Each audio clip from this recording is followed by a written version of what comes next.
El profeta Jeremías señala una y otra vez lo que Dios quiere que comparta con la generación que está bajo juicio. Jeremías comparte la palabra de Dios experimentando los costos de su tarea. Él no pecó, pero tiene que ser objeto de prohibiciones. Le dijeron en el momento previamente anterior a este pasaje, que ellos se conviertan en ti, tú no te conviertas a ellos. Se lo dijo el Señor así porque el tiempo de Dios es perfecto. Dios quiere que Jeremías entienda que en medio de cualquier circunstancia, Dios está preocupado por preservarlo de varias situaciones críticas. Por eso es interesante leer este pasaje que en relación al capítulo anterior es donde él habla con mamá. Nada más diste a luz a un hombre lleno de problemas. Aquí Dios le dice, no tengas hijos, no tengas familia, no tengas descendencia, porque ¿qué crees? Si tienes hijos van a morir irremediablemente. Esto es, Dios no deja que viva la situación de ser su profeta como si fuera un hombre solo. Al contrario, Dios le da la posibilidad de que aprenda de esta experiencia y de que tenga el tiempo de resignificarla. Esto es, de transformarla habiendo hallado el sentido profundo de lo que Dios quiere. El proceso personal de Jeremías es producto de la forma como Dios quiere darse a conocer. Por eso es que Dios lo llama como testigo y le dice, no busques esposa, no tengas hijos. Por favor, no vayas ahí a la casa donde hay muertos y no, por favor, compartas ni el luto ni cosas por el estilo. Dios le llama para que sea su mensajero y también permite que la experiencia de Jeremías sea parte del mensaje que Dios quiere compartir. Precisamente porque Dios quiere justamente que en Jeremías, en su persona, en su testimonio, la gente que lo acompaña, la gente que lo conoce, la gente que comparte el tiempo con él, sus contemporáneos puedan entender lo que significa la ruptura, lo que significa el distanciamiento y lo que significa la traición que el pueblo de Dios ha hecho a Dios. En este capítulo 16 podemos observar, después de una renovación de la esperanza, que Dios le pone una serie de prohibiciones para darle dramatismo a su llamado. Cuando Dios atiende la queja de Jeremías en el capítulo anterior, le anima a recuperar la frescura de la comunión. Y él le dice, Jeremías, estás tenso, estás dolido, estás desilusionado, no te conviertas a ellos, más bien mantente firme en tu vocación, no cedas, no desmayes, no tires por la borda todo lo que significas para mí. Estás hecho de hierro y de bronce, le dice el Señor. No te vencerán, cuentas conmigo, tu Señor, quien te llamó, quien te eligió, quien te apartó antes de que nacieras. Por favor, Jeremías, no te quebrantes, yo estoy contigo. Dios le pide a su profeta que se abstenga de mujer, de hijos, de familia, de fiesta, de duelo, de consuelo, de luto, de acompañamiento. Le dice, por favor, no participes tampoco de mi gozo, ni participes de mi paz. Dios tiene que ser tan crudo en esta circunstancia precisamente porque el juicio que viene sobre el pueblo de Dios es un juicio inminente. El castigo que viene es un castigo inevitable. Esto es, Dios le dice, ni te cases ni tengas mujer porque de hoy en adelante no habrá paz y no habrá gozo. Por favor, entiéndelo, porque si tú tienes hijos, la sentencia que hay sobre ellos es que van a morir de muerte cruel. Y lo más dramático no solamente que mueran de muerte cruel, sino nadie los va a llorar, nadie los va a sepultar. Serán como el estiércol sobre el campo. Acabarán a espada y morirán de hambre. Sus cadáveres serán pasto de las aves del cielo y de las bestias de la tierra. Qué triste, qué dolorosa circunstancia, y Dios le pide a su profeta que evite la deshonra para él y para su familia. El castigo que viene es tan cruel y es tan definitivo que ningún futuro próximo vale la pena ni siquiera ser pensado, ni siquiera ser preparado, porque cuando alguien se va a casar piensa en la boda, piensa en la fiesta, piensa en la celebración, piensa en los invitados, piensa en lo que necesita para tener una casa nueva. Pero Dios en ese momento está realmente implacable con el pueblo de Israel a causa de su pecado. Porque el Señor le dice a Jeremías, mire, el pecado traerá muerte. El pecado traerá desolación, el pecado se va a mostrar con crueldad y también va a generar infinidad de dolor para las víctimas, pero además quiero que sepas que son víctimas de su desobediencia. Cierto que yo soy quien castiga, pero ellos tienen que tener en claro que son víctimas de su propia desobediencia. Jeremías, el profeta, el llamado de Dios, tiene entonces la oportunidad de no padecer consecuencias, las consecuencias del pecado, las consecuencias del desinterés, las consecuencias de la desobediencia de sus contemporáneos. No engendres una familia que no va a ser honrada, le dice Dios, que no va a ser reconocida y no va a ser vigilada a la hora misma de su muerte. El pecado de esa generación acaba en medio de la deshonra. No serán sepultados ni llorados, dice Dios. Nadie recordará su trayectoria, nadie recuperará su recorrido, nadie honrará su memoria, ni siquiera nadie escribirá en alguna placa, en alguna piedra, aquí están los restos de fulanito, de fulanita, que se caracterizó por esto, por lo otro, por lo demás allá. Y eso habla justamente del modo implacable con que Dios va a trabajar. Lo complejo de este anuncio de Dios viene cuando Dios le dice: no asistirán al banquete fúnebre para darles el pésame por el difunto, ni les darán la copa del consuelo. Imagínense, Dios diciéndole a un pueblo que no merece ni siquiera quien le acompañe, quien le visite, quien le diga cuánto lamento tu pérdida. Ni siquiera quien le diga: mira, vengo aquí en el nombre del Señor para que halles consuelo por su padre o por su madre. No habrá tiempo para la pastoral fraternal, no habrá tiempo para la pastoral en crisis, ni habrá gozo, ni habrá consuelo, ni mucho menos acompañamiento. Los sucesos críticos para el corazón de un profeta llamado a ser testigo del juicio de Dios, sin duda.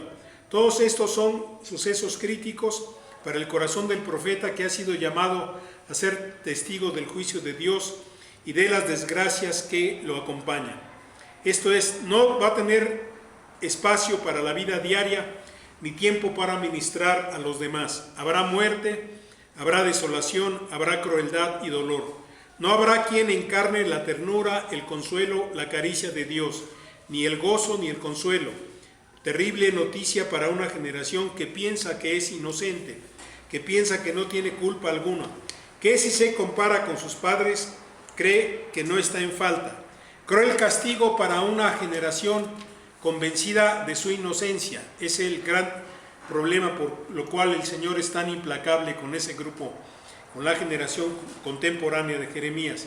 Son tan pecadores y son tan insensibles que ni siquiera piensan que tienen una verdadera culpa. Esto es muy común porque muchas veces, cuando hemos desarrollado una actitud religiosa somos iguales. Nosotros pensamos que el juicio de Dios ya no tiene que ver con nosotros. Hemos sido perdonados, la salvación no se pierde, es nuestro argumento. Y aquí el Señor le está hablando a un pueblo que va a ser castigado. No está diciendo que no va a ser salvo, que va a ser castigado, ¿no? Para que no confundamos, pues, para que no se piense que yo estoy diciendo que la salvación se pierde. No se pierde. Aquí está hablando Dios de un juicio donde los va a llevar de Jerusalén a Babilonia.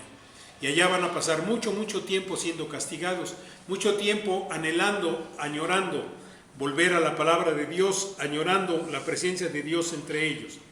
Por eso es que el Señor le dice: no va a haber tiempo para la voz alegre, no va a haber tiempo para la voz gozosa, no va a haber tiempo para la voz del novio ni para la voz de la novia. Dios conoce nuestro corazón. El profeta habla, el pueblo pregunta: ¿hay alguna causa para que Dios nos amenace con cosas tan crueles? ¿Hay alguna razón para recibir tan terrible amenaza? ¿Hay algún delito que hemos cometido? ¿Hay algún pecado? Y tú le vas a decir: sí, el pecado es que sus padres me abandonaron y ustedes siguieron con ese abandono y fueron aún más crueles que sus padres, pues ustedes se fueron detrás de dioses extranjeros, los sirvieron y los adoraron. Dios denuncia en estas palabras del profeta la traición y denuncia el abandono, el menosprecio que todos ellos tuvieron para con la comunión con Dios. Y entonces Dios pone en evidencia que la nueva generación es peor que los padres y dice: es que ustedes tienen un corazón obstinado, no solo lleno de pecados, sino además convencido de que no va a pasar nada. Dios es misericordioso. ¿Cuántos de nosotros no hemos tenido o tenemos conductas de ese tipo? Que donde mostramos un corazón obstinado, no pasa nada, total. Nada más es un ratito, decimos, sabiendo justamente que en el caso de este pueblo, es un pueblo, en esta generación, dice Dios, el problema no es que no conozcan la verdad, la conocen, el problema es que conociéndola, se rehúsan a obedecerla. Y entonces, cuando se rehúsan a obedecer la verdad de Dios, el detalle no es que se rehúsen, el detalle es que ustedes se atrapan en su lógica, se atrapan en su obstinación de defender su criterio, insisten además en su inocencia. Vaya condición humana. El ser humano se empeña en ser mejor que Dios y se empeña en no escucharlo. Ni a él ni a su palabra. El hombre se enceguece desde la osadía de su pensamiento. Razona y tiene una lógica, construye una lógica, un argumento y concluye: no necesito a Dios, Dios no me hace falta. Lo que tengo es porque lo trabajo. Lo que tengo es porque tengo contactos y he sabido aprovecharlos. Y lo que tengo es por mi capacidad. Tomo las mejores decisiones, dice el hombre, desde lo que yo aprendí que debe hacer, desde mi razonamiento. Incluso creo que mi razón es suficiente. Mi tiempo histórico, mi coyuntura, mi oportunidad, mi compromiso con el tiempo que me toca vivir. No tengo que preocuparme por mi fe y mucho menos preocuparme por la encarnación de la misma, ni descubrir que el mandamiento es la mejor ruta que hasta ahora conocida. Esto es, no me resulta lógico que Dios, que es un Dios de amor, a su vez me pida que yo le rinda pleitesía constantemente a lo largo de su vida. No me resulta lógico. Cuando yo fui a pedir trabajo, yo no puse soy hijo de Dios en mi currículum. Y en ese sentido, el hombre solemos ser arrogantes. Y esto es muy interesante porque el ser humano en su lógica, en su razonamiento, dice: no puedo entender que el Dios de amor sea a su vez un Dios de castigo. Y eso es muy fuerte, es una situación muy difícil porque no se razona de manera lógica en el sentido de A más B igual a C. No es algo que de continuo me lleve a pensar en el Dios de amor y en el Dios de castigo, ¿no? Pienso en el Dios de amor y pienso en el Dios que es Padre, que es consolador, que es pacificador, que es Dios de enderezar mi vida.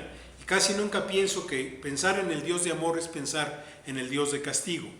Dios es implacable, por eso les dice en la segunda parte de lo que leímos: yo voy a enviar pescadores para que los pesquen. Voy a enviar cazadores para que los busquen aún en las grietas de las rocas. Si alguno de ustedes está tan convencido que va a librar su pellejo, ¿qué creen? Yo voy a poner gente tan implacable que va a levantar las rocas para ver si alguno de ustedes se está escondiendo ahí. Porque los seres humanos pocas veces nos detenemos a pensar que el juicio de Dios en ese sentido es implacable.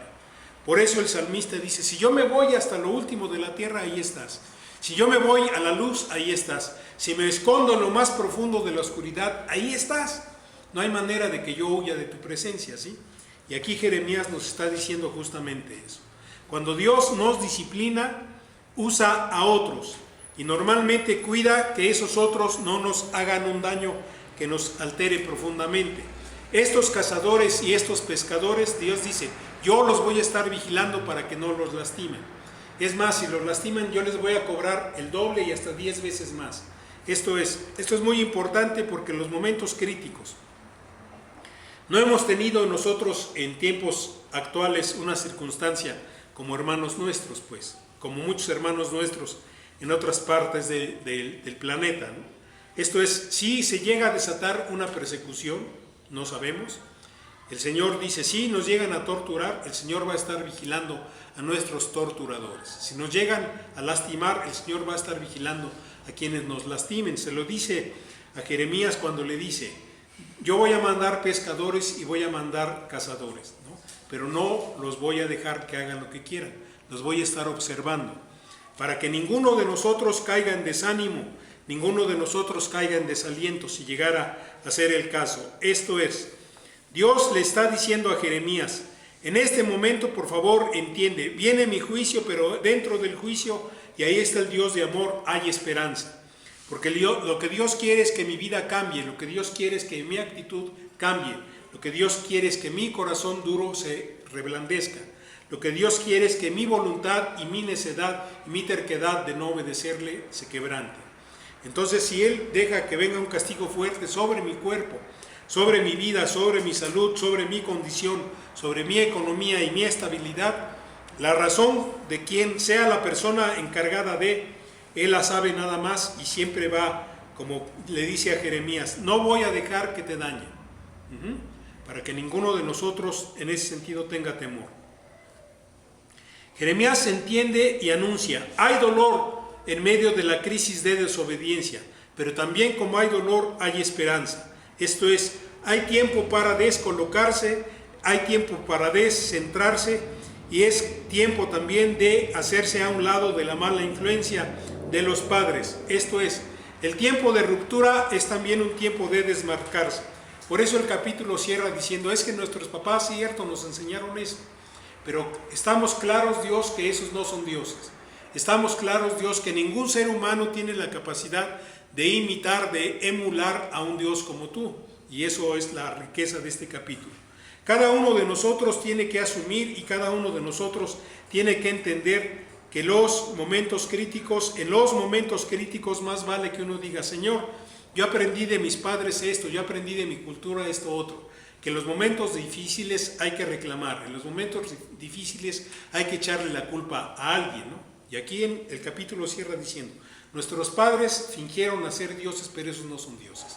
Porque ningún ser humano puede ser un Dios como tú, ¿estamos? Eso lo conocemos desde el Éxodo, cuando el pueblo hizo al famoso becerro de oro, ¿no es cierto? Y el pueblo hace el becerro de oro y el Señor se enoja y por conducto de Moisés les reprende.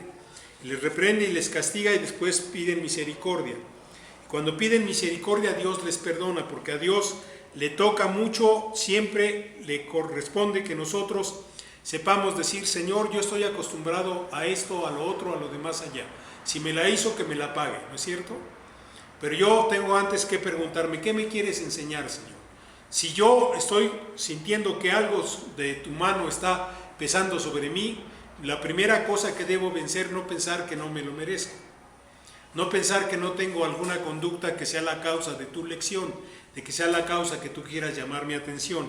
Por eso termina el capítulo en medio de una gran promesa.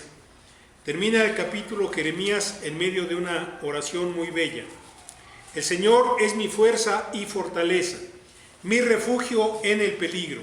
A ti vendrán los paganos de los extremos del orbe, diciendo, qué engañoso es el legado de nuestros padres, qué vaciedad sin provecho.